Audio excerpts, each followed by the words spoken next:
Dan IHSG sempat anjlok hampir 7% pada Selasa siang yang membuat diterapkannya trading halt atau pembekuan perdagangan di bursa. Sejauh mana analisisnya kami akan bahas ini bersama Guru Besar Keuangan dan Pasar Modal Universitas Indonesia, Budi Prensidi.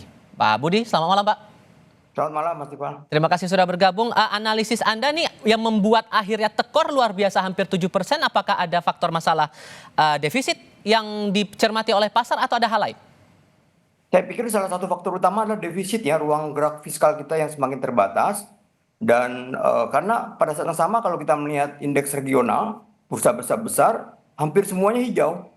Sehingga ya kali ini ya kita harus akui, ya suka atau tidak suka bahwa faktor domestik internal yang lebih dominan atau yang lebih menjadi penyebab dari jatuhnya ambruknya indeks harga saham gabungan kita. Oke, ditambah dengan dana asing yang keluar ini terbilang cukup besar juga begitu. Dalam catatan terakhir per hari kemarin datanya 885 miliar rupiah lebih dan dalam satu bulan 17,49 triliun.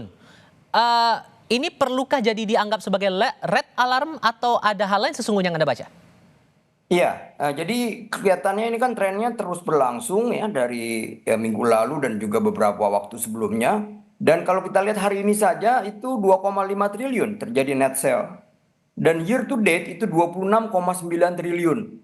Dan ya namanya indeks kita masih banyak investor asing dan juga masih tergantung pada investor asing. Aksi mereka keluar dari bursa ini tentunya memberikan tekanan ya buat indeks kita. Dan ini juga salah satu penyebab dari cenderung mudahnya indeks kita turun dan seperti tidak ada perlawanan gitu untuk melakukan naik. Jadi turunnya besar, naiknya sedikit, kembali turun dan itu berulang saya perhatikan. Pertanda apa ini sesungguhnya? Ya pertanda bahwa kurangnya atau melemahnya kepercayaan dari investor, terutama investor asing di bursa kita.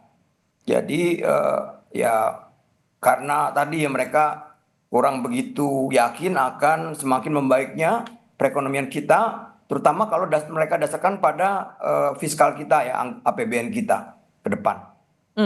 Padahal kalau kita rujuk lagi, kalau kita tarik ke belakang sedikit nih Pak Budi, sempat ada juga kan pertemuan antara Presiden Prabowo dengan sejumlah pengusaha waktu itu di istana. Bahkan ada salah satu pengusaha, saya sebut saja Boy Thohir, yang sempat bilang bahwa mereka berkontribusi untuk bisa memperbaiki IHSG yang waktu itu sempat jeblok gara-gara sentimen salah satunya adalah Danantara. Jadi kalau Anda membaca sekarang, ini gimana arahnya?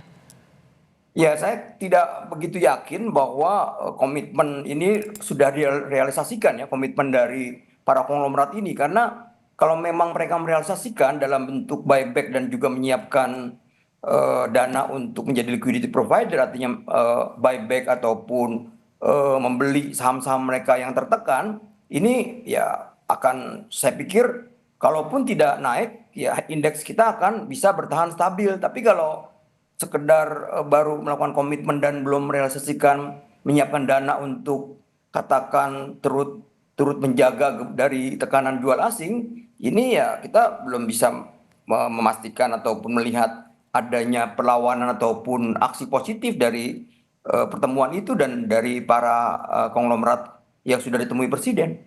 Itu pengamatan saya.